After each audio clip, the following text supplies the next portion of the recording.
السلام علیکم ورحمۃ اللہ وبرکاتہ. اعوذ باللہ من الشیطان الرجیم. بسم اللہ الرحمن الرحیم. رب اشرح لی صدری ویسر لی امری واحلل عقدۃ من لسانی یفقہوا قولی. ہم انشاءاللہ پڑھیں گے پیج 643 سے. آج کا جو پیراگراف ہے اس کا تعلق کچھ پچھلی بات سے بھی ہے. پچھلے ہفتے ہم نے یہ بات پڑھی تھی کہ جس شخص کے دل میں اللہ سبحانہ وتعالیٰ کی محبت ہوتی ہے پھر اس کی خاص قسم کی سوچ ہوتی، اس کے خیالات عام لوگوں سے مختلف ہوتے ہیں. جیسے کوئی بھی شخص جو کسی بھی چیز سے محبت کرتا ہے تو اس کے دل کے خیالات دوسرے لوگوں کے خیالات سے بالکل مختلف ہوں گے. محبت کرنے والا جس چیز سے محبت کرتا ہے اس کے بارے میں سوچتا رہتا ہے، اور جو شخص اللہ سبحانہ و تعالیٰ سے محبت کرتا ہے تو اس کا حال کیا ہوتا ہے؟ نمبر 1 یہ کہ وہ اپنے رب کے جمال اور جلال کے بارے میں سوچتا ہے، اس کے ناموں اور اس کی صفات کے بارے میں سوچتا ہے کہ میرا رب کیسا ہے، اس کے نام کیا ہے، اس کی صفات کیا ہے. اب ان باتوں کی روشنی میں اپنا جائزہ لیجئے. ہم سب بھی اس بات کا دعویٰ کرتے ہیں کہ ہم اللہ سے محبت کرتے ہیں، لیکن کیا واقعی ہم اگر اللہ سے محبت کرتے ہیں تو اللہ سبحانہ وتعالیٰ کے جلال اور جمال اور اس کے نام اور صفات کے بارے میں ہم غور و فکر کرتے ہیں، اس پر توجہ کرتے ہیں، ان کے بارے میں سوچتے ہیں، پڑھتے ہیں، سمجھتے ہیں، ان کو اپنی زندگی سے ریلیٹ کرتے ہیں؟ دوسری چیز یہ کہ وہ کیا سوچتا ہے؟ فکرہ فی افعالہ و احسانہ و برہ و لطفہ، کہ وہ اللہ سبحانہ و تعالیٰ کے افعال کے بارے میں، اللہ کے کاموں کے بارے میں کہ اللہ تعالیٰ کیا کیا کرتا ہے، اس کے احسانات کے بارے میں کہ اس کے مجھ پر کیسے کیسے احسان ہیں، اور اس کے لطف و کرم کے بارے میں سوچتا رہتا ہے. یعنی اگر اس کے حالات تنگ بھی ہوں تو وہ اللہ کی نعمتوں اور احسانات کے بارے میں زیادہ سوچتا ہے. اس طرح وہ اللہ سبحانہ و تعالیٰ سے شکوہ نہیں کرتا. اسی طرح ایسا شخص اپنے بارے میں بھی بہت کچھ سوچتا ہے، اور وہ کیا سوچتا ہے کہ میرے اندر وہ کون سی خرابیاں ہیں. یعنی جہاں وہ اللہ تعالیٰ کی خوبیوں اور اس کی صفات پہ غور کرتا ہے، وہ اپنی کن چیزوں پہ غور کرتا ہے؟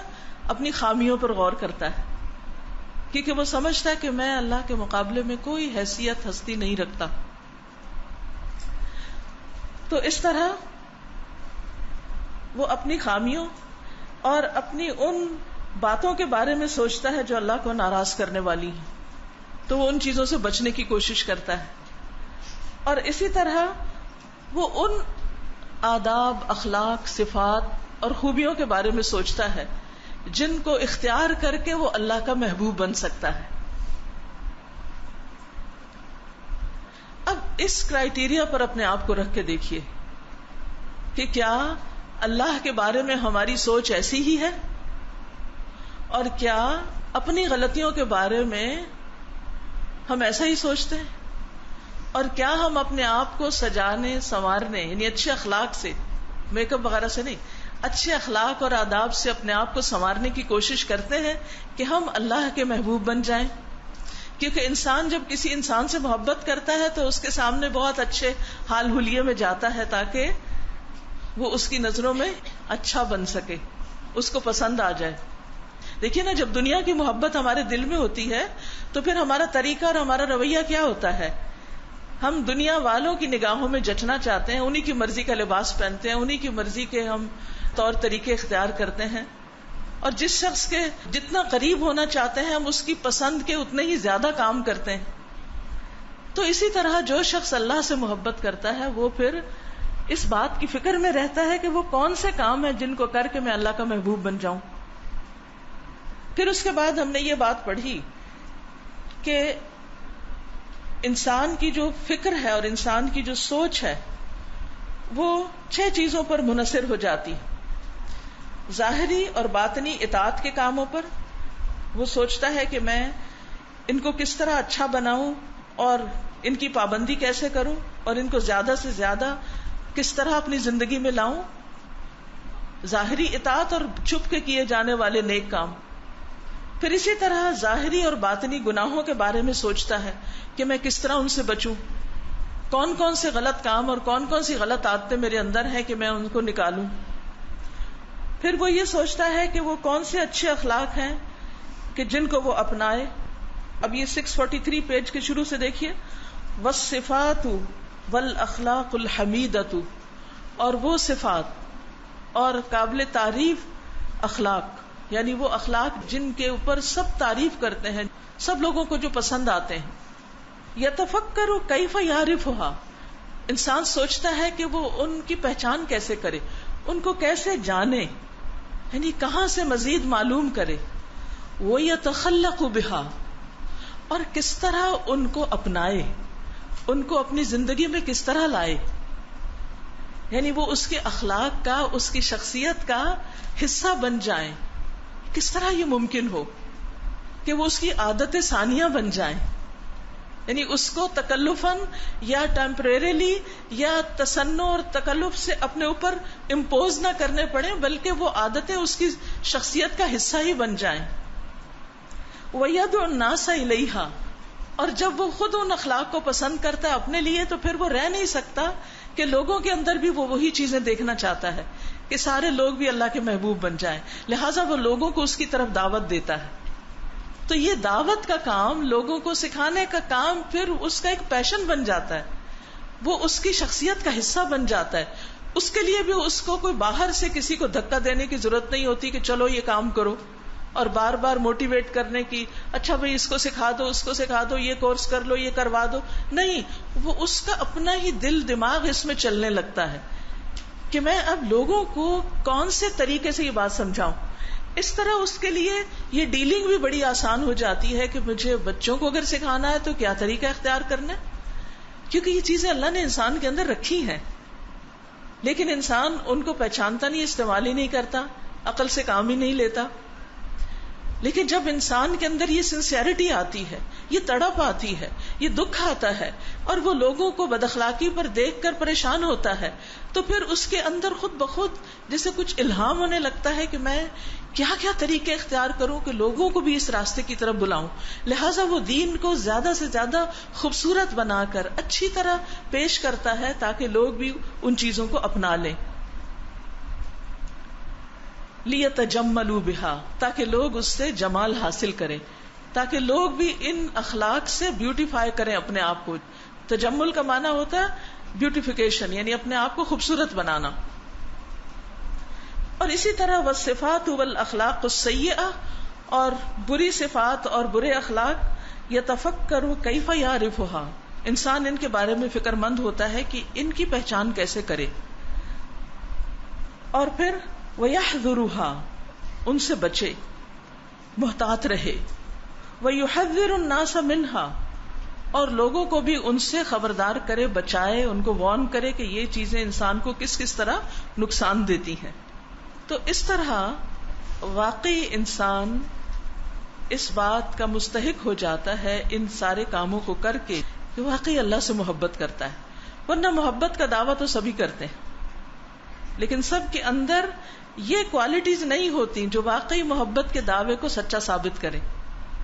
کیونکہ اگر آپ واقعی اللہ سے محبت کرتے نا تو پھر آپ رہ ہی نہیں سکتے اس بات سے کہ آپ اللہ سبحانہ وتعالیٰ کے بارے میں سوچیں اور اس کی تعریف کریں اور اس کا ذکر کریں اور اس کی صفات، اس کے ناموں، اس کی تمام چیزوں کے بارے میں غور و فکر کریں اور پھر ان چیزوں کو اپنے اندر لے کر آئیں.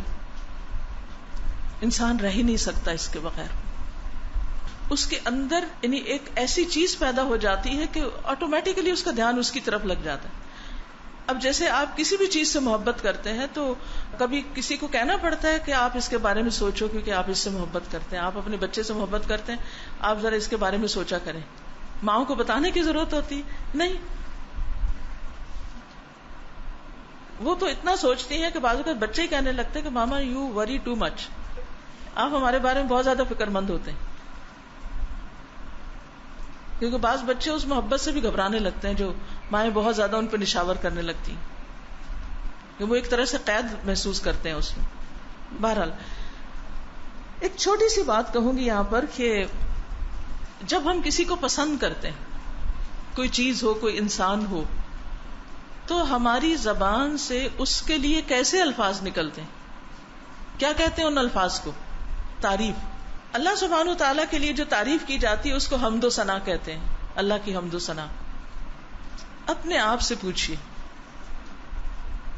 اور پورے امانت سے اور آنےسٹی کے ساتھ اور سچائی کے ساتھ اپنے آپ سے خود جواب مانگیے کہ میں نے آج تک دل سے بے ساختہ اللہ کی کتنی تعریف کی. ہم رٹے رٹائے الفاظ تو پھر بھی ادا کر لیتے ہیں. اللہم لک الحمد انت نور السماوات والارض، یا الحمد للہ رب العالمین، یا ویسے ہم عادتاً بھی کہتے رہتے ہیں الحمد للہ الحمد للہ، سب تعریف اللہ کے لیے. لیکن ذرا تھوڑا سا کمپیئر کریں. جیسی تعریف ہم بندوں کی کرتے ہیں اور کرتے چلے جاتے ہیں جو ہمیں پسند ہوتا ہے، کہیں رکتے ہی نہیں. کسی کی کوئی بات، کوئی خوبی پسند آ جاتی ہے، پھر ہم ایسی تعریفیں شروع کرتے ہیں، بعض اوقات سچی اور بعض اوقات مبالغہ آرائی پر مبنی.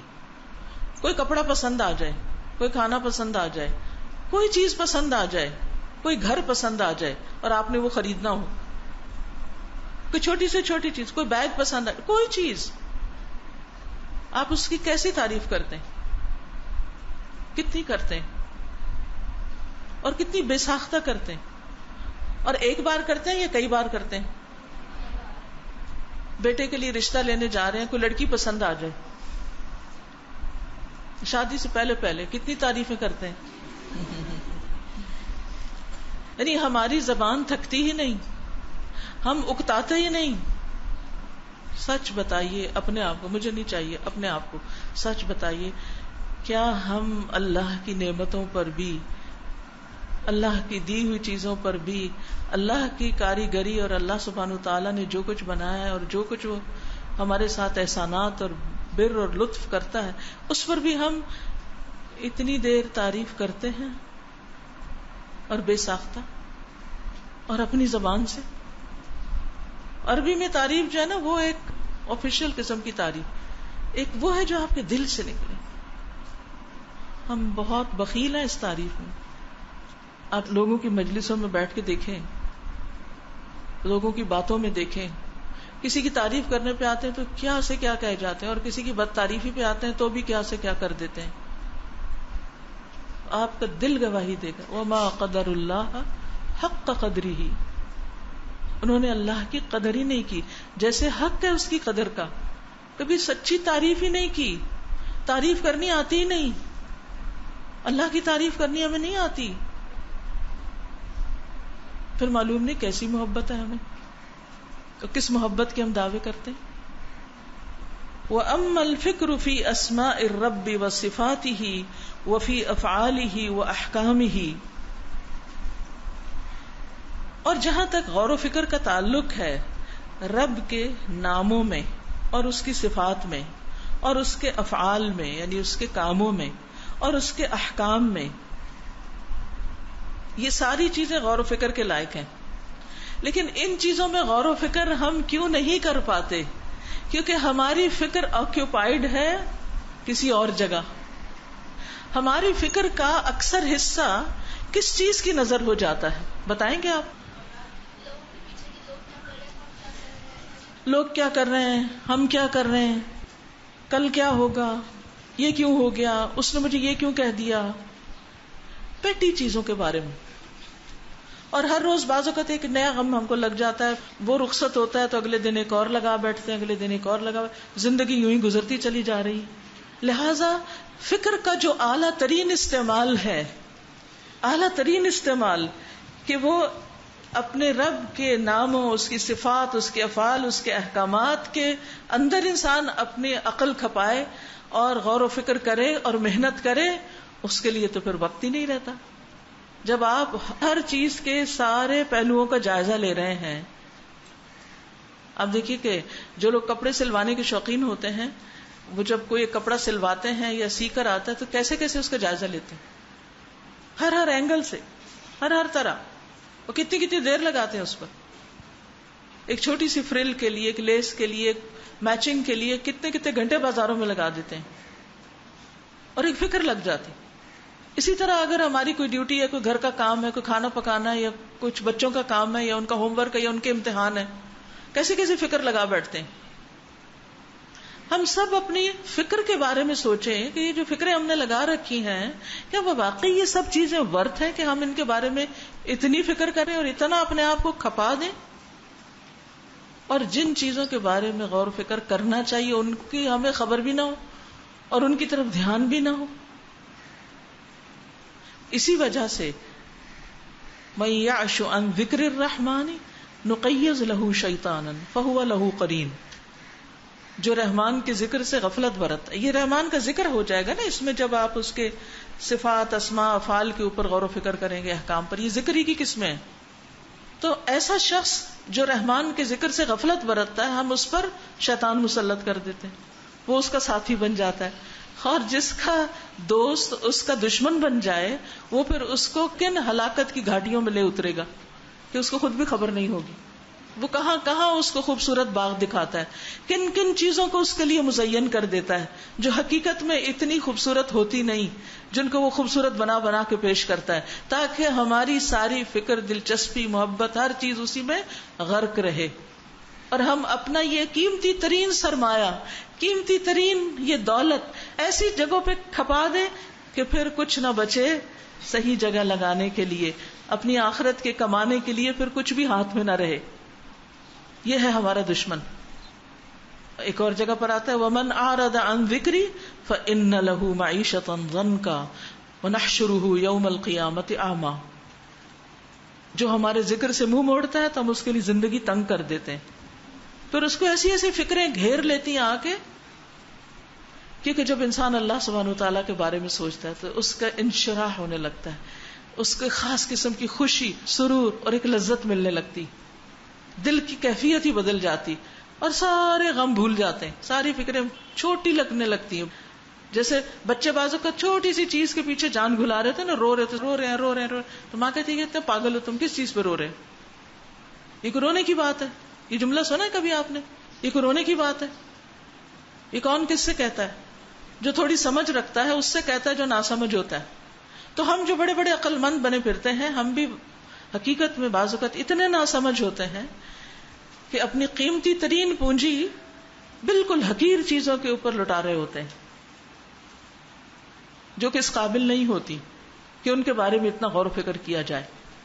لہذا عقل مند شخص کون ہوتا ہے؟ جو کیا کرتا ہے، کیا سوچتا ہے، کس کے بارے میں سوچتا ہے؟ اللہ سبحانہ وتعالیٰ کے ناموں کے بارے میں، صفات کے بارے میں، افعال کے بارے میں، احکامات کے بارے میں.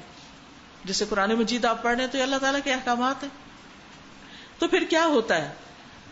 فَتُوجِبُ لَهُ التَّمْيِيزُ بَيْنَ الْإِيمَانِ وَالْكُفْرِ وَالتَّوْحِيدِ وَالشِّرْكِ وَوَصْفُهُ بِمَا هُوَ أَهْلُهُ مِنَ الْعِزَّةِ وَالْجَبَرُوتِ وَالْكِبْرِيَاءِ وَالْعَظَمَةِ وَالْجَلَالِ وَالْإِكْرَامِ وَتَنزِيهِهِ عَمَّا لَا يَلِيقُ بِهِ. تو یہ فکر جو ہے یہ واجب کر دیتی ہے اس کے لیے، لازم کر لیتی ہے اس کے لیے کیا چیز؟ التمییز، ڈسٹنکشن، ڈسٹنگوش کرنا، الگ الگ کرنا. کس چیز میں؟ بین الایمان والکفر، ایمان اور کفر کے درمیان تمیز کرنا اس کو آ جاتا ہے. یعنی اس کا لازمی نتیجہ یہ ہوتا ہے، توجب لہ کا مطلب اس کا پھر آؤٹ کم یا لازمی نتیجہ یہ ہوتا ہے کہ انسان پھر یہ تمیز کرنے لگتا ہے. والتوحید والشرک، توحید اور شرک کے بیچ میں اس کو فرق پتہ چل جاتا ہے. جب انسان اللہ کے ناموں کو جانتا ہے، اس کی صفات کو جانتا ہے، تو پھر وہ صفات کسی اور کو نہیں دیتا.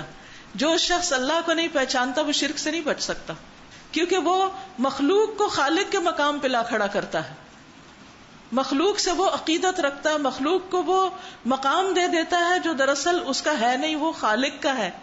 وہ خالق کی جگہ مخلوق کو بٹھا دیتا ہے، یہاں سے شرک کا دروازہ کھلتا ہے.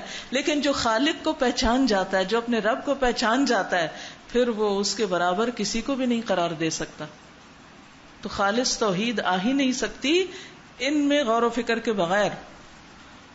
وَوَصْفُهُ بِمَا هُوَ أَهْلُهُ، اور وہ اللہ کا وصف بیان کرتا ہے اس طرح جس کا وہ اہل ہے، جس کے وہ قابل ہے. من العزت والجبروت، عزت اور قہر جبروت کہتے ہیں مائٹ کو، جبار سے ہے یہ لفظ، سلطان قدرت یعنی اللہ کی قدرت اور اس کی عزت جس کے وہ لائق ہے. ابھی میں ذکر کر رہی تھی نا وما قدر اللہ حق قدری، تو یہ قدر بھی کب آتی ہے؟ جب انسان یہ کام کرتا ہے، اسماء الرب اور اس کی صفات اور افعال میں غور و فکر کرتا ہے. والکبریاء والعظمتی، اور اس کی کبریائی، بڑائی اور عظمت کے بارے میں اس سے اس کو موصوف کرتا ہے. والجلال والاکرام، جلال کہتے ہیں عظمت کو، اور اس کی عظمت اور اس کا اکرام، اکرام کہتے ہیں رسپیکٹ کو، یعنی وہ پھر اللہ سبحانہ وتعالیٰ کو عظیم بھی مانتا ہے اور اس کو رسپیکٹ بھی دیتا ہے، پھر صحیح معنوں میں اس کی عزت کرتا ہے. اور جو لوگ اللہ کو نہیں پہچانتے کیا وہ اس کی عزت کر سکتے ہیں؟ سوال ہی پیدا نہیں ہوتا. اب دیکھیے وَلِلَّهِ الْمَثَلُ الْأَعْلَى، اللہ کے لیے کوئی مثال نہیں ہے. روزمرہ زندگی سے صرف ایک بات سمجھانے کی غرض سے یہ مثال بیان کر رہی ہوں کہ آپ دیکھیے جب آپ کسی انسان کو پہچانتے نہیں کہ یہ کون ہے تو آپ اس سے کس طرح ملاقات کرتے ہیں، کس طرح سلام کرتے ہیں، کیسے اس کے پاس سے گزر جاتے ہیں؟ جی اجنبیوں کی طرح سلام بھی کریں گے، اچھا السلام علیکم، گزر جائیں گے.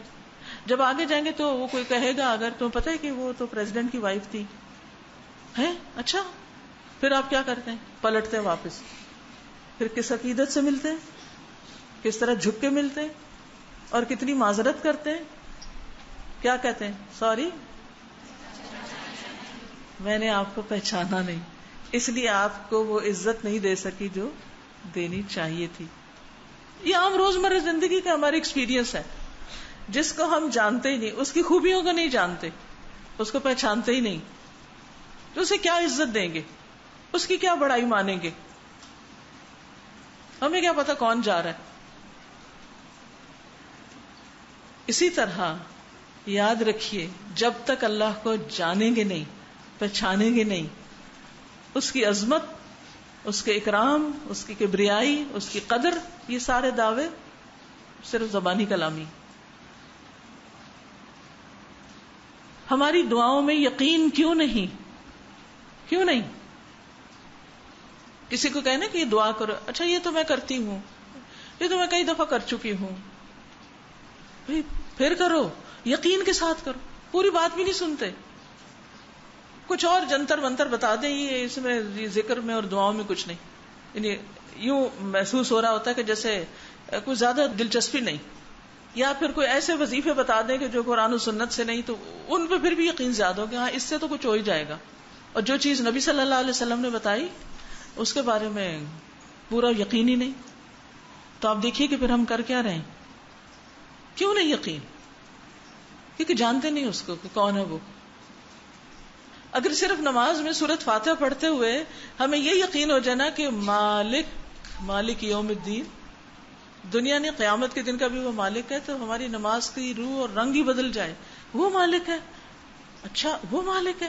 جب مالک وہ ہے تو سب کچھ تو اسی کے اختیار میں، سب کچھ وہی کر سکتا ہے. اور صرف مالک یوم الدین ہی نہیں، آسمان و زمین کا مالک وہ ہے، ہماری زندگی موت کا مالک وہ ہے، ہمارے نفع نقصان کا مالک وہ ہے. تو پھر ہماری دعاؤں میں یقین کیوں نہیں کہ جب ہمیں پتا ہے مالک وہ ہے اور ہر چیز پہ قدرت وہ رکھتا ہے، تو پھر ہمیں یقین کیوں نہیں؟ پھر یقین سے دعا کیوں نہیں کرتے؟ تو ہمارے اندر بھی یہی کھٹک رہتی ہے، میرا نہیں خیال میری دعا کوئی قبول ہوگی. اس لیے اس سے زیادہ ہم اس پہ توجہ رکھتے ہیں کسی اور کو کہنے میں، اس کو کہتے ہیں، اس کو کہتے ہیں، کہتے رہتے دعا کریں، آپ دعا کریں، آپ دعا. بھئی آپ خود کیوں نہیں کریں؟ خود بھی تو کریں. ہم غریبوں کی کہاں سنی جائے گی؟ کس نے کہا نہیں سنی جائے گی؟ اللہ تعالیٰ تو ان کی بھی سنتا ہے جو مومن نہیں. مظلوم اگر کافر بھی ہو تو اس کی دعا اوپر تک پہنچ جاتی، فوراً سنی جاتی ہے. وہ سب کی سنتا ہے اور وہ تو قریب ہے. لیکن ہمیں یقین ہی نہیں، کیونکہ ہم جانتے نہیں اس کو، اس لیے ہمارا اس سے تعلق ٹھیک ہی نہیں، اسی لیے ہماری نمازوں میں وہ توجہ ہی نہیں. ہم ہر ایک سے پوچھنے بیٹھ جاتے ہیں اچھا نماز میں خشوع کیسے لائیں؟ ایک ہی نقطہ ہے، اس کو پہچان لیں، پھر خود ہی اس سے ہک ہو جائیں گے، خود ہی خشوع آ جائے گا. جب یہ ایک دفعہ پتہ چل جائے نا کس کے آگے کھڑے ہیں، کس کے آگے کھڑے ہیں. جب دنیا میں بھی کسی بڑے ہستی کے آگے کھڑے ہوتے کیسے کھڑے ہوتے ہیں؟ ہلتے جلتے بھی نہیں. اور اللہ کے سامنے کھڑے ہو کر ہر طرح کی حرکتیں کر رہے ہیں, ادھر دیکھ رہے ہیں, ادھر دیکھ رہے ہیں, کھجا رہے ہیں اپنے آپ کو, کپڑے سمیٹ رہے ہیں, کبھی کچھ کرتے ہیں کبھی کچھ کرتے ہیں. تو خضوع انہی چیزوں سے تو بچنے کا نام ہے, خشوع ان سب چیزوں کو مائنس کرنے کا نام ہے, ادب کے ساتھ اللہ کے سامنے کھڑے ہونے کا نام ہے. لیکن نماز میں بھی وہ ادب نہیں, کیونکہ یہ پتہ ہی نہیں کس کے آگے کھڑے ہیں. تو اللہ کی عظمت, اس کی کبریائی, اس کی بڑائی, یہ صرف اس وقت آتی ہے جب اللہ کی پہچان آتی ہے. وَتَنزِيهُهُ عَمَّا لَا يَلِيقُ بِهِ, اور اس کو پاک کرنا ان سب چیزوں سے جس کے وہ لائق نہیں. یعنی صرف یہ نہیں ہم کرتے پھر کہ اللہ کی اچھی صفات بیان کریں, بلکہ اس سے نقص اور عیب والی تمام چیزوں کو دور کرتے ہیں, اور اسی لیے پھر تسبیح پڑھتے ہیں. وَجِمَاعُ ذَلِكَ الْفِقْهِ فِي مَعَانِي أَسْمَاءِ اللَّهِ وَصِفَاتِهِ وَجَلَالِهَا وَكَمَالِهَا وَتَفَرُّدِهِ بِذَلِكَ وَتَعَلُّقِهَا بِالْخَلْقِ وَالْأَمْرِ. وَجِمَاعُ, اور کمبینیشن, اکٹھا کرنا, ذَلِكَ الْفِقْهِ, اس فقہ کا, یہ جس کا اوپر ذکر ہوا, فی معانی اسماء اللہ وصفاتی, اللہ کے ناموں اور اس کی صفات کے معنی میں, یعنی اس کے معنی کی فقہ اور اس کے جلال اور کمال کی فقہ, اور اس سارے جلال جمال اور ان ناموں میں اس کا اکیلا ہونا, وتفردہ بذالک, وتعلقها بالخلق والامر, اور اس کا ریلیشن شپ مخلوق کے ساتھ اور اس کے حکم کے ساتھ. یہ پھر سمجھ میں آتا ہے. ٹھیک ہے, یعنی ان ساری صفات اور اسماء کی فقہ جو ہے, اور اس کے جلال اور کمال کی, اور اللہ ہی کے بارے میں یہ سب کچھ سمجھنے کی, تو پھر اس سے کیا چیز انسان کے سامنے آتی ہے وہ آگے بیان ہو رہی ہے. یعنی ان ساری چیزوں کا کمبینیشن ہوتا ہے تو ہی دراصل انسان اللہ تعالیٰ کو سمجھ سکتا ہے, اور پھر اللہ کی مخلوق اور اس کے بارے میں جو احکامات ہیں ان کے بارے میں بھی انسان جو ہے وہ صحیح طور پر کنیکٹ کر سکتا ہے. تعلق کہتے ہیں کنیکشن کو یا ریلیشن شپ کو, یعنی ان ناموں کا اور ان صفات کا جو ریلیشن شپ ہے. فَيَكُونُ فَقِيهًا فِي أَسْمَاءِ اللَّهِ وَصِفَاتِهِ, تو انسان فقیہ بن جاتا ہے اللہ کے ناموں اور اس کی صفات کے بارے میں, یعنی ان کو سمجھنے لگتا ہے. فَقِيهًا فِي أَوَامِرِ اللَّهِ وَنَوَاهِيهِ, وہ فقیہ ہو جاتا ہے, سمجھنے لگتا ہے اللہ تعالیٰ کے احکامات کو اور اس کی منع کی ہوئی چیزوں کو. فقیہاً فی قضاء اللہ و قدرہ, اور وہ سمجھنے لگتا ہے اللہ کی قضاء و قدر کو, تقدیر کے فیصلوں کو. ورنہ عام لوگوں کا حال کیا ہوتا ہے, وہ تو کوئی بھی چیز ہوتی ہے وہ کہتے کیوں, وائی, ایسا کیوں ہو گیا, ایسا کیوں ہو گیا, یہ کیوں کر دیا اللہ نے, وہ کیوں کر دیا. ان کے تو شکوے اور شکایتیں نہیں جاتی اللہ تعالیٰ کے بارے میں, ان کو اللہ کے فیصلے سمجھ نہیں آتے, ان کو اللہ کے کاموں کی حکمت سمجھ نہیں آتی, لہٰذا وہ خود بھی کنفیوز رہتے ہیں, پریشان رہتے ہیں, اور دوسروں کو بھی کرتے رہتے ہیں. لیکن جو شخص اللہ کے ناموں, اس کی صفات, اس کے جلال, اس کے جمال, اس کی کبریائی, اس کی قدرت, ان سب چیزوں کو سمجھتا ہے, پھر اس کو اللہ کی تقدیر کے فیصلے بھی بہت اچھے سے سمجھ آنے لگتے ہیں, اور وہ ان کو ایکسپٹ کرتا ہے, اور یہ ایکسپٹنس اس کے اندر ایک ٹھنڈک پیدا کر دیتی, اس کے غم اور دکھ دور ہو جاتے ہیں, اس کو ایمان کی حلاوت نصیب ہونے لگتی. فقیہاً فی الاوامر الکونیۃ القدریۃ, وہ سمجھنے لگتا ہے اللہ تعالیٰ کے ان احکامات کو جو کائنات سے متعلق ہیں, اس کی قدرت سے متعلق ہیں. کونیہ قدریہ یعنی اس کے جو فیصلے ہیں کائنات پر, بارشوں کا آنا, طوفانوں کا اٹھنا, زلزلوں کا, اور مختلف جو چیزیں ہیں اس کی بھی وجہ سمجھ آنے لگتی ہے. فقیہاً فی الاحکام الدینیۃ الشرعیۃ, وہ خوب سمجھنے لگتا ہے دین اور شریعت کے احکامات کو. فقیہاً فی دنیاہ و اخراہ, وہ اپنی دنیا اور اپنی آخرت کو بھی سمجھنے لگتا ہے. اسے دنیا کی حقیقت سمجھ میں آنے لگتی ہے کہ مچھر کے پر سے زیادہ کچھ نہیں. وہ دنیا کی ویلیو اور دنیا کی زندگی اس کے سامنے کھل جاتی, اس کی ریالٹی سامنے آ جاتی,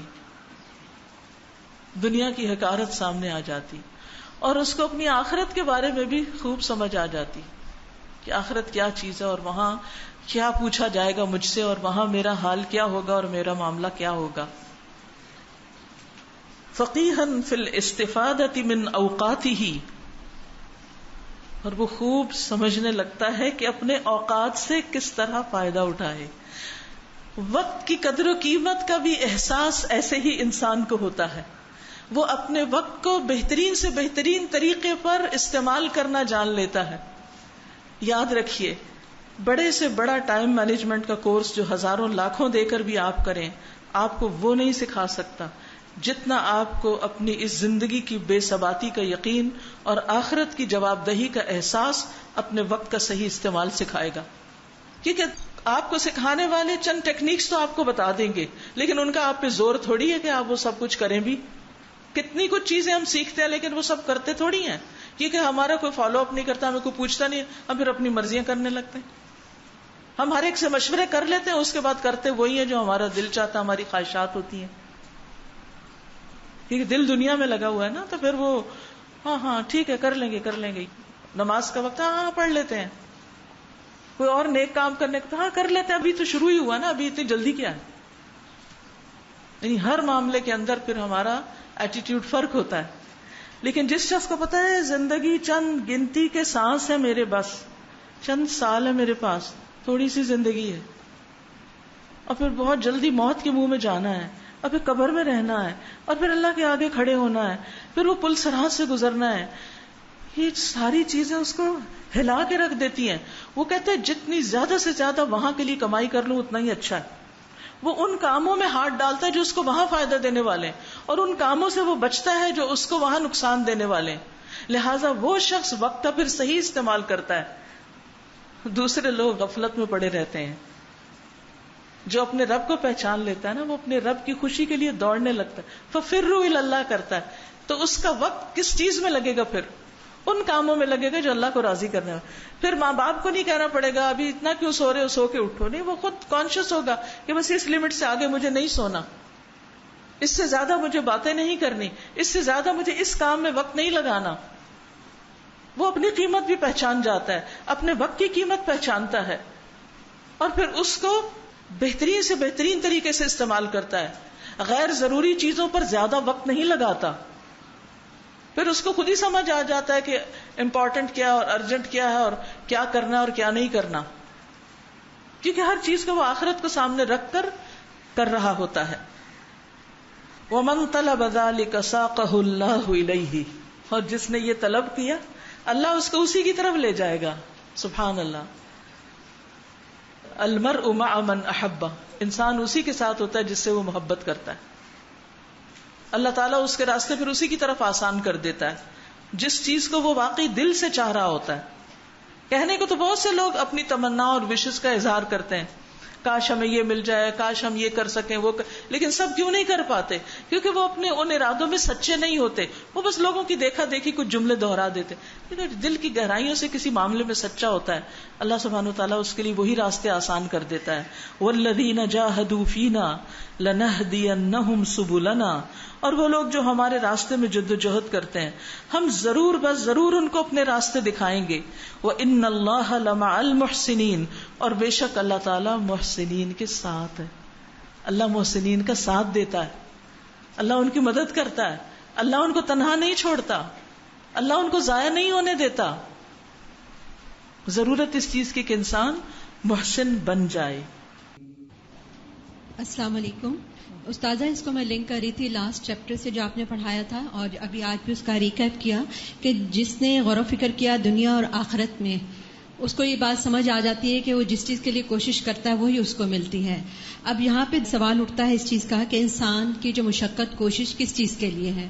تو وہ مشقت اور کوشش اس کی اسی چیز کے لیے ہوگی جس سے اس کو محبت ہوگی، پھر اسی چیز کی فکر اس کے اندر ہوگی، اسی کے مطابق کوشش ہوگی. اور جیسے قرآن میں بھی فرمایا گیا ہے کہ انسان کو مشقت میں پیدا کیا گیا ہے، تو ہماری جو فکر یا ہماری محبت یا ہمارا فوکس اگر دنیا ہے تو اسی کے لحاظ سے ہم چل رہے ہوتے ہیں. اب اس کا بھی ریزن انہوں نے بتا دیا کہ دنیا کے لیے کیوں ہے کہ ایمان کی کمزوری، یقین یا ارادہ، یا نمبر 2 یہ ہے کہ شیطان نے بہت مزین کر دی ہر چیز. اب علاج پھر یہاں پر اب بتا دیا کہ کیسے نکلنا ہے.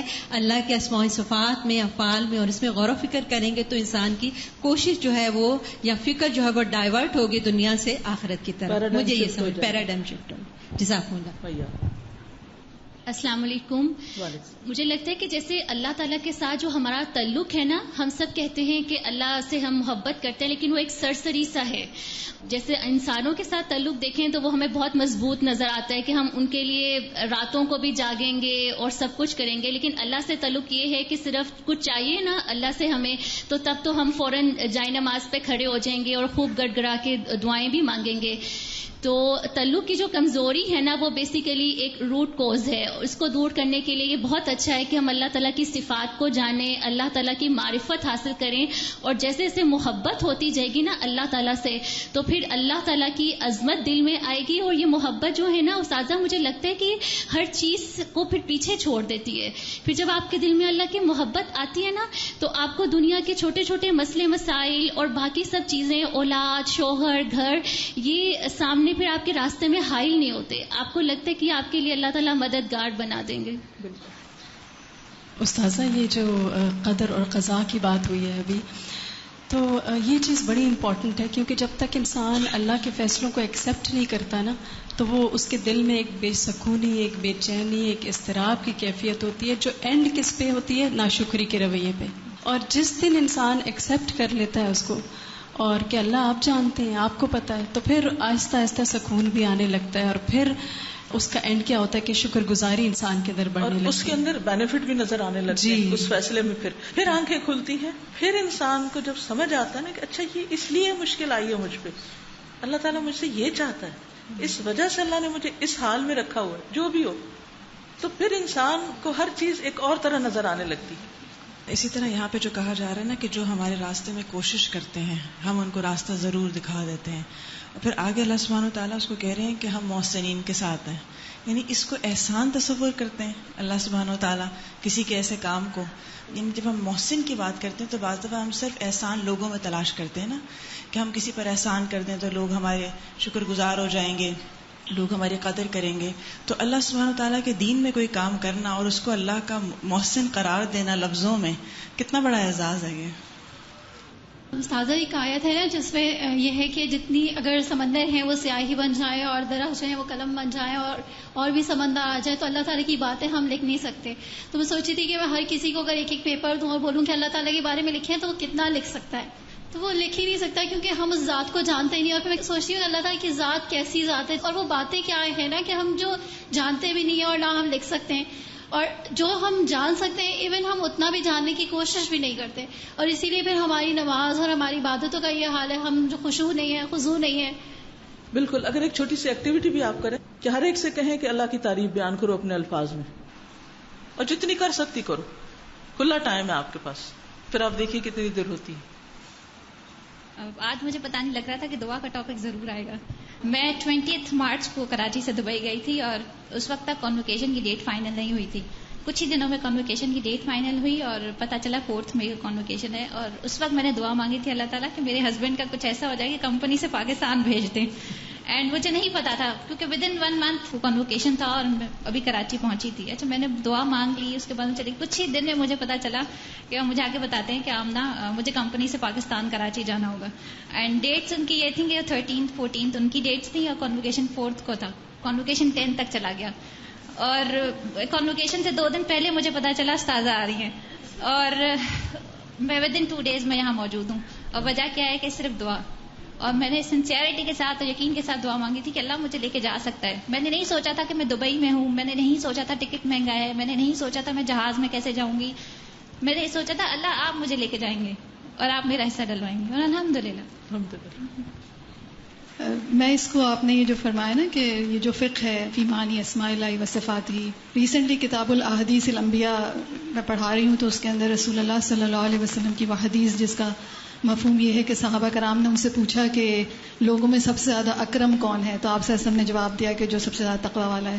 تو آگے جا کے پھر لوگوں نے کہا کہ ہم آپ سے اس کے بارے میں نہیں پوچھ رہے، تو آپ صلی اللہ علیہ وسلم نے فرمایا کہ تم معادن عرب کے بارے میں پوچھ رہے ہو. اور آپ صلی اللہ علیہ وسلم نے پھر فرمایا کہ تم میں سے جو بہترین ہوں گے جاہلیت میں وہ اسلام میں بھی بہترین ہوں گے، لیکن کنڈیشن کیا ہے؟ اذا فقہوا، تو آئی ایم جسٹ ریلیٹنگ دس اذا فقہ کو دس فقیہن، یہ جو ڈفرینٹ اینگل کہ اس انڈرسٹینڈنگ کی ابتدا ہی ہوتی ہے اللہ سبحانہ و تعالیٰ کے بارے، ان کے اسماء اور صفات کے بارے میں انڈرسٹینڈنگ اور جاننے سے. And once the understanding is there تو پھر انسان ایک سے ایک مرحلہ جو ہے وہ طے کرتا چلا جاتا ہے، اور پھر فائنلی یہ سارا تھاٹ پروسیس اس کے اعمال میں جھلکنے لگتا ہے. تو اس حدیث کی ایکسپلینیشن میں آپ نے بتایا تو جو میں اس سے ریلیٹ کری تھی کہ آپ کی انڈرسٹینڈنگ جو ہے وہ کوئی محض تھاٹ تک نہیں ہے بلکہ وہ آپ کی پریکٹیکلی اعمال میں ہے. تو جب انسان اللہ سبحانہ و تعالیٰ کے ناموں میں، صفات میں، اس کے جلال کمال میں، اور اس کو ایکسکلوسیو ایک اسٹیٹس دیتا ہے کہ this is belongs to only اللہ سبحانہ و تعالیٰ، اور پھر ریلیشن شپ وتھ خلق اینڈ امر، then he got to the level of understanding کہ جس میں وہ اللہ سبحانہ و تعالیٰ کے احکام، اس کے دین، اس کی شریعت، پھر اس کو اپنے ٹائمنگ کو مینیج کرنے کی پڑتی ہے، پھر اس کو اپنے اعمال کو سنوارنے کی پڑتی ہے. تو مجھے جو چیز بہت بیوٹیفل لگتی ہے اسلام کی، شاید جس کا جتنا بھی میں شکر ادا کروں وہ کم ہے، کہ اللہ سبحانہ و تعالیٰ نے ہم انسانوں کو جو دین دیا ہے وہ محض تھیوریٹیکل یا محض سوچ یا محض دھیان گیان یا محض میڈیٹیشن نہیں ہے، وہ آپ کی پریکٹیکل لائف کے اندر اس چیز کا آؤٹ کم یا ایکسپریشن نظر آتا ہے. And nothing is beautiful than that کہ آپ اللہ سبحانہ و تعالیٰ کی اس معرفت کا جو آپ کی انڈرسٹینڈنگ ہے اس کا اظہار آپ یہ دیکھ رہے ہیں کہ آپ اپنے وقت کے بارے میں بڑے کوشش ہو گئے ہیں، اپنی زبان کے بارے میں بہت کیئرفل ہو گئے ہیں کہ کوئی ایسی چیز نہ نکلے. تو دس از سم تھنگ ریئلی بیوٹیفل. اور اضافہ فقہ کی ایکسپلینیشن مجھے لگ رہی تھی، اور حقیقت یہی کہ علم کے بغیر یہ ساری انڈرسٹینڈنگ نہیں ہو سکتی. تو اس علم کی توفیق پر اللہ سبحانہ و تعالیٰ کا بھی شکریہ. السلام علیکم استاذہ. اچھا، میں یہ بات کرنا چاہوں گی کہ ہم نے غور و فکر کی بات کی نا، تو مطلب یہ اتنی آسانی سے نہیں ہو سکتا. یہ جب تک ہم چھوٹے بچے جس طرح ہیں ان کو پیرنٹس اس چیز کی عادت نہیں ڈالیں گے، کیونکہ جو چیز بچپن میں پکی ہو جاتی ہے وہ اینڈ تک ساتھ چلتی ہے. اور ہم میرے خیال سے جب بچوں کی وہ کرتے ہیں تربیت، اس میں ہم ان کو کوانٹٹی پہ زیادہ فوکس کرتے ہیں. اب عبادت بھی ہے تو نماز اب 5 ٹائم پڑھنی ہے، ہم ان کو اس چیز پہ تو ریسٹرکٹ کر دیتے ہیں کہ آپ نے 5 ٹائم پڑھنی ہے، لیکن وہ کس طرح کی پڑھ رہے ہیں، اور وہ وضو ہے تو وضو کس طرح کر رہے ہیں، اس چیز پہ فوکس نہیں کرتے پیرنٹس، بس وہ کوانٹٹی پہ زیادہ فوکس کرتے ہیں. تو جب تک آپ اس کی امپورٹینس اس کو نہیں بتائیں گے تو تب تک غور و فکر نہیں ہو سکتا. اور جب وہ نہیں ہوگا آپ اس کو پہچانے کہ نہیں تو صفات کہاں سے آئی، اور نام ان کے آپ ان کو نہیں پہچان سکتے. یہ جو 642 کے سیکنڈ لاسٹ لائن ہے نا اور 4th لاسٹ لائن، الطاعات الظاہرہ والباطنہ، ہم ظاہری اطاعت پر بھی تو کافی غور کر لیتے ہیں، وضو کے سٹیپس کیا ہیں، فرائض کیا ہیں، سنتیں کیا ہیں، مستحبات کیا ہیں، لیکن اس کا جو باطنی پہلو ہے اس کی طرف غور نہیں. نماز کی بھی ظاہری تمام چیزوں کے اوپر جو فقہی مسائل ہیں ان پر تو خوب غور کرتے ہیں، ایک ایک چیز ایک ایک سٹیپ کو دیکھتے ہیں، لیکن اس کا جو باطنی پہلو ہے اس کی طرف نہیں جاتے. تو یہ چونکہ اوور آل ہماری سوچ ہی یہی صرف ظاہریت بیسڈ ہے، تو اس وجہ سے یہ مشکلات پیدا ہو رہی. ومن وفقہ اللہ لذلک عرف ربہ وعرف ما یوصل الیہ وعرف ما له من الثواب والإكرام بعد القدوم عليه ذلك فضل الله يؤتيه من يشاء والله ذو الفضل العظيم. ومن وفقه الله لذلك، اور جس کو اللہ اس چیز کی توفیق دے دے، عرف ربہ، وہ اپنے رب کو پہچان لیتا ہے. یعنی جو شخص طلب کرتا ہے، جس کے اندر طلب آ جائے، جس کے اندر جد و جہد آ جائے اس راستے، تو اللہ تعالیٰ پھر اس کو توفیق بھی دیتا ہے اور وہ پھر پہچان لیتا ہے اپنے رب کو. وَعَرَفَ مَا يُوصِلُ إِلَيْهِ، اور وہ پہچان لیتا ہے اس چیز کو بھی جو اس تک پہنچاتی ہے.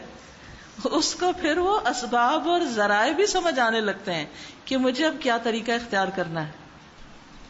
ورنہ تو ہم کیا کہتے رہتے ہیں، اچھا کیسے کریں، کیسے، اچھا غور و فکر کیسے کریں، اچھا یہ کیسے کریں، یہ محبت کیسے لائیں، فلاں اوپر اوپر کے سوال کرتے رہتے ہیں. تو یہ بھی اللہ کی توفیق سے ہوتا ہے. اور یہ توفیق اللہ تعالیٰ کس کو دیتا ہے؟ جو واقعی جد و جہد کرتا ہے، جو اسٹرگل کرتا ہے، اور جو واقعی یہ چاہتا ہے حاصل کرنا، جو رب کی پہچان چاہتا ہے. ابراہیم علیہ السلام کی مثال بہترین مثال ہے. ان کے ماحول معاشرے میں کیا ان کے پیرنٹس نے ان کو کچھ سکھایا تھا؟ پیرنٹس نے کیا سکھایا تھا؟ بتوں کی محبت سکھائی تھی نا، لیکن انہوں نے ایکسپٹ نہیں کی. ان کے معاشرے نے کیا سکھایا تھا؟ کون تھا ان کو بتانے والا؟ لیکن ان کے اپنے اندر ایک تڑپ تھی نا، ان کے اندر کچھ سوال تھے، وہ جاننا چاہتے تھے اپنے رب کو. وہ ستارے کو دیکھتے ہیں تو کیا کہتے ہیں؟ چاند کو دیکھ کے، سورج کو دیکھ کے، اور پھر کس نتیجے پہ پہنچتے ہیں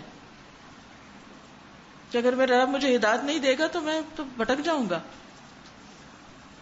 تو جو شخص واقعی اپنے اس خیال میں، سوچ میں، تڑپ میں، جذبے میں سچا ہے کہ مجھے اپنے رب کو پہچاننا ہے، اور اس کے لیے دعا بھی کرے کہ اللہ مجھے یہ شوق دے دے کہ میں تجھے پہچانوں، میں تجھے جانوں، تو پھر اللہ تعالیٰ رستے بھی بنا دے گا، ایسے لوگوں سے ملا دے گا، ایسی کتابیں دے دے گا، ایسے اسباب پیدا کر دے گا کہ آپ کو وہ چیزیں ملنا شروع ہو جائیں گی. اس کو سمجھ آ جائے گی ہاں یہ ہے وہ چیز جس سے میں یہ پہچان سکتا ہوں. ورنہ تو آپ لوگوں کو 10 ریفرنس دینا، پوچھتے رہتے ہیں لوگ، اچھا کوئی اچھی سی کتاب بتا دیں اللہ کے ناموں پہ، صفات پہ، کہاں سے پڑھے، کیا کریں، بتا بھی دیتے ہیں، اس سے آگے کچھ نہیں ہوتا، کیونکہ وہ جذبہ صادق نہیں ہے نا. جب جذبہ صادق ہوتا ہے تو اللہ سبحانہ و تعالیٰ اسباب بنا کے پھر بندے کو توفیق دیتا ہے، پہچانو یہ رستہ جاتا ہے، پھر وہ چل بھی پڑتا ہے اس پہ، وہ اس کے لیے وقت نکال لیتا ہے. ورنہ تو انسان سوچتا ہی رہتا اچھا کبھی کر لیں گے، ابھی تو میرے اور بہت سے کام ہیں. وَعَرَفَ مَا لَهُ مِنَ الثَّوَابِ وَالْإِكْرَامِ، اور وہ یہ بھی جان لیتا ہے کہ اس کام کرنے کا ثواب کیا ہے پھر،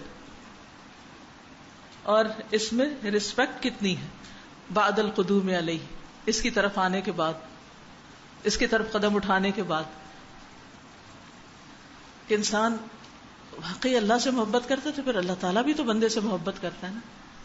پھر کس طرح اس کی عزت بخشتا ہے، پھر کس طرح اس کا ذکر ملائکہ میں کرتا ہے، کس طرح اس کا ذکر جبریل علیہ السلام کے سامنے کرتا ہے. تو یہ سب کچھ دراصل اللہ سبحانہ وتعالیٰ کی توفیق سے ہی ہوتا ہے. ذالک فضل اللہ یؤتیہ من یشاء، یہ اللہ ہی کا فضل ہے، جس کو چاہتا ہے عطا کرتا ہے. واللہ ذو الفضل العظیم، اور اللہ تو عظیم فضل والا ہے، اس کے فضل میں کوئی کمی نہیں، اس کے تو خزانے بے شمار ہیں، کمی کہاں ہے. اگر ہمیں اللہ کی معرفت نہیں، اگر ہمیں اللہ کی تعریف کرنے کی توفیق نہیں، تو کیا اللہ کے پاس کمی ہے کہ وہ ہمیں نہیں دے سکتا؟ کمی ہم میں ہے کہ ہم نے سچے دل سے یہ تمنا ہی نہیں کی، چاہا ہی نہیں. ہر چیز کے بارے میں جاننے کی کوشش کرتے ہیں. آپ دیکھیں، آپ جو یوتھ گھنٹوں گوگل پہ سرچ کرتی رہتی ہے ایک ایک چیز کے بیچ باریکیوں کے جانے کے، اس سائٹ کو دیکھو، اس کو دیکھو، اس کو پڑھو، اس کو پڑھو، اس زبان میں پڑھو، اس کو پڑھو، وہ کیا کہتا ہے، وہ کیا کہتا ہے. آپ دیکھیے کہ گھنٹوں گزر جاتے ہیں بعض اوقات ایک ایک چیز کی باریکی اور تہہ تک جانے میں. لیکن کیا اللہ سبحانہ تعالیٰ کی صفات اور اس کے اسماء اور اس کے احکامات اور اس کی کتاب، اس میں بھی غور و فکر میں ایسے گھنٹے کبھی ہم نے کھپائے؟ اور تو یہ تو جلدی سے ختم ہو جائے، کورس کب ختم ہوگا، کتنے مہینے ہیں، اور اگر کہنا ایک ہفتہ لیٹ گئے، آپ نے تو کہا تھا اس تاریخ کو ختم ہو جائے گا اور اب آپ ایک ہفتہ اور لیٹ کر رہے ہیں، اس پہ جھگڑنا شروع کر دیں گے. کیونکہ ہم وہ اس مقصد کے لیے نہیں نا پڑھ رہے ہوتے، وہ نہیں پانا چاہتے، تو پھر توفیق بھی اتنی ہی ملتی ہے، اتنا ہی دروازہ کھلتا ہے. پھر اللہ کے یہاں خزانوں میں کمی نہیں، آپ مانگنا سیکھیں، زیادہ مانگیں. ولا شيء انفع للقلب من تدبر كلام الله عز وجل والتفكر فيه فهو الذي يولد التعظيم للمعبود ويورث المحبة والشوق والخوف والرجاء والصبر والشكر وسائر الأحوال التي بها حياة القلب وكماله واستنارته. ولا شيء، اور نہیں کوئی بھی چیز، انفع زیادہ نفع مند، زیادہ فائدہ دینے والی، للقلب قلب کو، دل کو، من تدبر کلام اللہ، اللہ کے کلام میں تدبر کرنے سے بڑھ کر، عز و جل، جو عزت و جلال والا ہے، عظمت والا ہے. یعنی اللہ کی پہچان کے لیے سب سے زیادہ جو چیز انسان کو فائدہ دے سکتی ہے وہ اللہ ہی کے کلام میں غور و فکر ہے. والتفکر فیہ، اور اس میں غور و فکر. فہو الذی، تو یہی وہ چیز ہے، یولد التعظیم للمعبود، جو پیدا کرتا ہے تعظیم کو معبود کے لیے. یہی چیز معبود کی تعظیم دل میں پیدا کرتی. ویورث المحبہ، اور محبت پیدا کر دیتی ہے. وہ شوق، اور شوق اس کی ملاقات کا. والخوف اور اس سے ڈر بھی لگتا ہے، والرجاء اور اس سے امید بھی بہت ہو جاتی، والصبر والشکر صبر اور شکر بھی آ جاتا ہے، یہ بھی سیکھ لیتا ہے انسان، وسائر الاحوال اور سارے حالات التی بہا حیات القلب کہ جس پر دل کی زندگی کا انحصار ہے، وکمالہ اور اس کے کمال، واستنارتہ اور اس کی روشنی کا، یعنی دل کی روشنی، دل کی زندگی اور اس کا کمال جس چیز میں ہے وہ سب باتیں سب کچھ سمجھ آنے لگ جاتا ہے، ہر چیز کی حقیقت سمجھ میں آنے لگتی، ہر چیز کو انسان ایک نئی نظر سے دیکھنے لگتا ہے، نگاہ ہی بدل جاتی۔ وَكَذَلِكَ تَدَبُّرُ الْقُرْآنِ يَزْجُرُ الْعَبْدَ عَنْ جَمِيعِ صِفَاتِ الْمَذْمُومَةِ، اسی طرح قرآن میں تدبر جو ہے وہ انسان کو ساری ناپسندیدہ صفات سے روکتا ہے۔ یزجر کا لفظی معنی ہوتا ہے ڈانٹنا، والزاجرات زجرا، یعنی ڈانٹتا ہے، یعنی مراد روکتا ہے۔ والافعال السیئہ اور برے اعمال سے، التی یحصل بہا فساد القلب جس سے دل میں بگاڑ پیدا ہوتا ہے، وہلاکہ اور اس کی ہلاکت ہوتی، یعنی دل کو کیا چیز بگاڑتی ہے؟ گناہ بگاڑتے ہیں، اللہ کی نافرمانی کے کام بگاڑتے ہیں، الافعال السیئہ بگاڑتے ہیں، صفات مذمومہ بد اخلاقی بگاڑتی، حتیٰ کہ انسان کو ہلاکت تک پہنچا دیتی ہے۔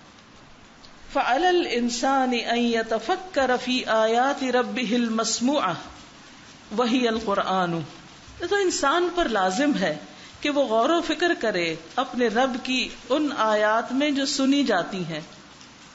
وہ کون سی آیات ہیں؟ وہی القرآن، قرآن کی آیات جن کی تلاوت ہم سنتے ہیں۔ کتاب انزلناہ الیک مبارک، یہ کتاب جسے ہم نے آپ کی طرف نازل کیا ہے بہت برکت والی ہے، مبارک ہے۔ کیوں اتارا؟ لیدبروا آیاتہ، تاکہ وہ اس کی آیات میں غور و فکر کریں، تدبر کریں۔ یہ قرآن تو آیا اس لیے ہے کہ اس کی آیات میں غور و فکر کرتے رہیں، صرف ایک دفعہ پڑھ لینا کافی نہیں، یہ تو ساری زندگی کے لیے کام ہے۔ وَلِيَتَذَكَّرَ أُولُو الْأَلْبَابِ اور عقل والے اس سے نصیحت پکڑیں، یعنی غور و فکر کا نتیجہ کیا ہو، خالی غور و فکر نہیں بلکہ اس سے سبق لیا جائے، اس سے کسی نتیجے تک پہنچا جائے، اس کو اپنی عملی زندگی میں لایا جائے۔ عقل مند ہے ہی وہ جو قرآن میں تدبر کرے اور اس سے تذکر حاصل کرے، نصیحت پکڑے، سبق لے۔ عقل مند اپنی زندگی کی قیمت جانتا ہے، اپنے وقت کی قدر جانتا ہے، لہٰذا وہ اپنے وقت کو اس کام کے لیے لگاتا ہے۔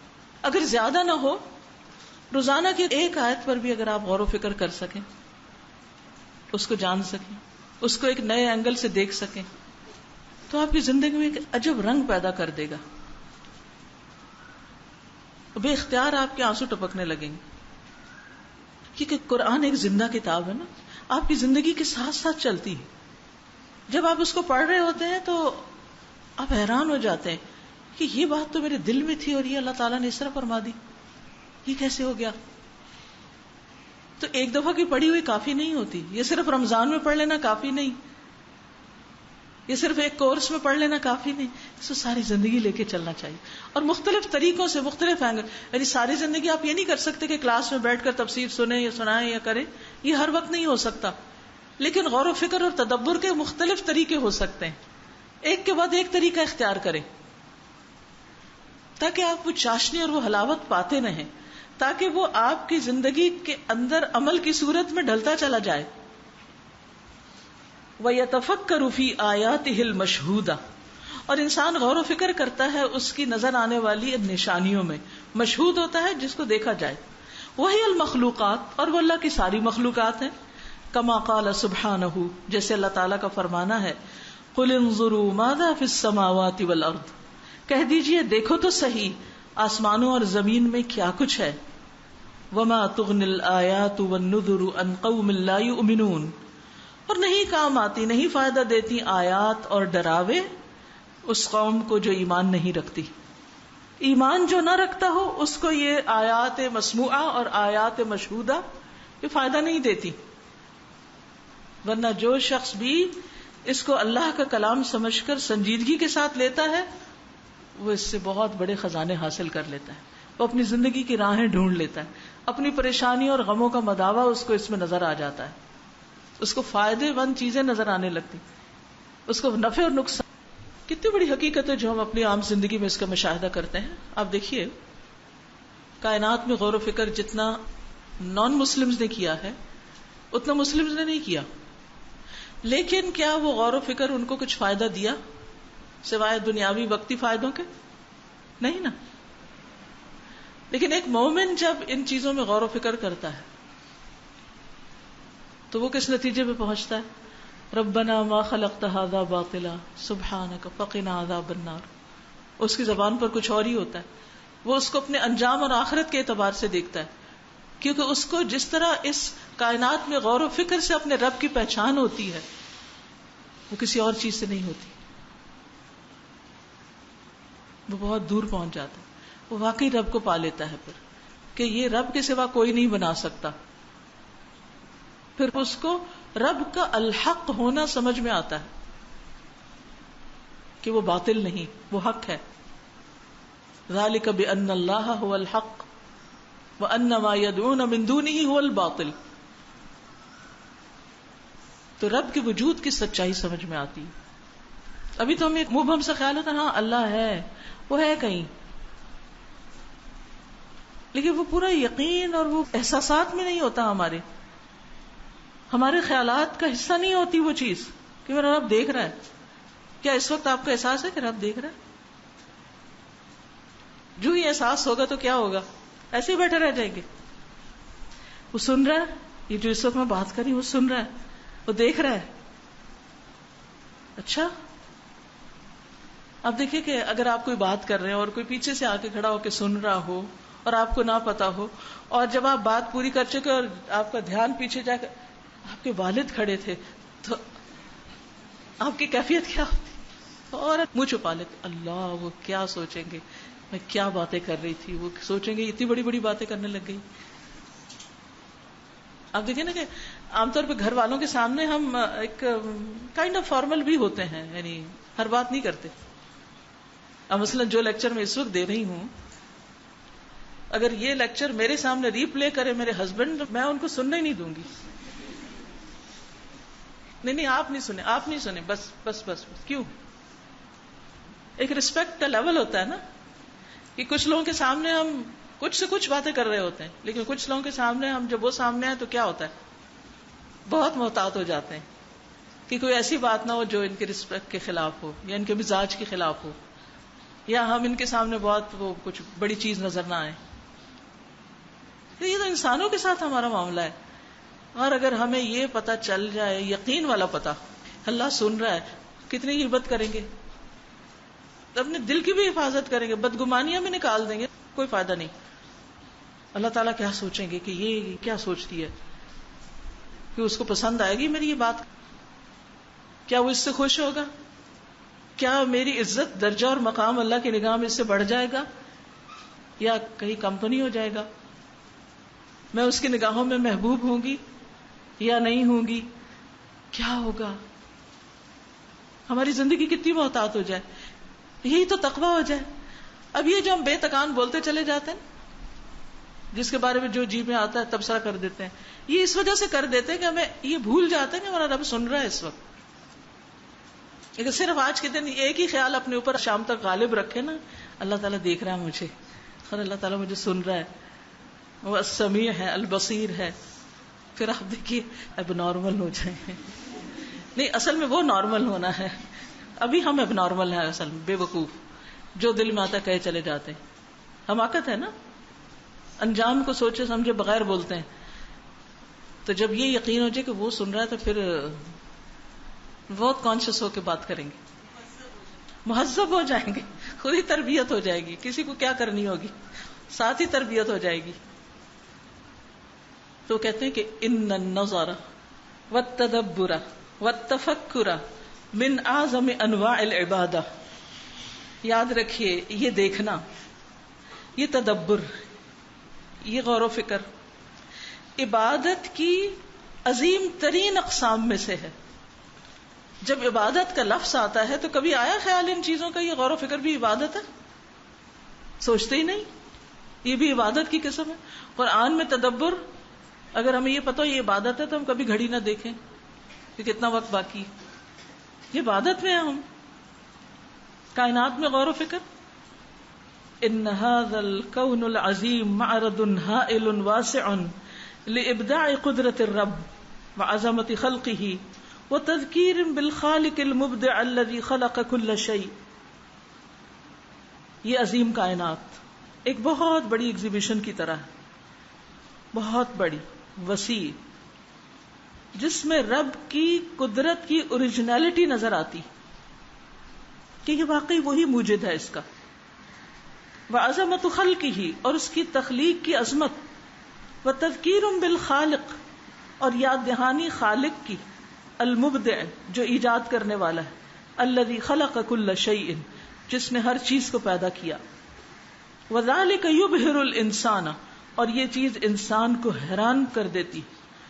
ویشعرہ بالعجز المطلق عن الاتیان بشیء منہ اصلا، اور اس کو احساس دلاتی ہے اس ایبسولوٹلی عاجز ہونے کا کہ وہ اصلاً اس جیسی کوئی بھی چیز لا سکے، کچھ بھی بنا سکے. انسان اس جیسی کوئی چیز نہیں بنا سکتا، ایک ذرہ بھی نہیں بنا سکتا اوریجنلی. اب چونکہ ٹائم ختم ہو رہا ہے اس لیے اجازت چاہتی ہوں. یہ تو جب تک زندگی یہ سلسلہ چلتا رہے گا. آپ پر ہے کہ آپ اس کتاب کو پڑھتے ہیں یا نہیں، آپ اس کو اپنی زندگی کا حصہ بناتے ہیں یا نہیں، آپ اس پر غور و فکر کرتے ہیں یا نہیں.